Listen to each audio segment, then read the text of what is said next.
আচ্ছা একটু কটা আছে। না না মা, লেট হয়ে যাচ্ছে। আরে আরে টিফিনটা তো লিজা। আসছি মা।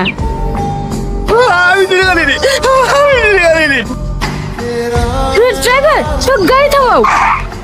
আরে আরে কি করছেন আপনারা? একটা বয়স্ক লোককে এভাবে কেউ মারে? মারবো না, ও আমার দোকান থেকে পাউরুটি চুরি করেছে। কত টাকা দাম আপনার পাউরুটি? 10 টাকা। এই নেন, যারা দেশে লাখ লাখ টাকা চুরি করছে তাদেরকে কিছু বলতে পারবেন না, এই গরিব মানুষগুলোকেই দেখতে পাবেন। আপনি আমার সাথে আসুন, আপনার ট্রিটমেন্ট করাতে হবে। এবার থেকে খিদে লাগলে কারোর দোকানে চুরি করবেন না। আমি আপনাকে টাকা দেবো, কিছু কিনে খেয়ে নেবেন। আমি চুরি করতে চাইনি মা, দুদিন ধরে কিচ্ছু খাইনি। দুদিন ধরে কিচ্ছু খাননি? না। এই নেন আঙ্কেল, খাবারটা খেয়ে নেন।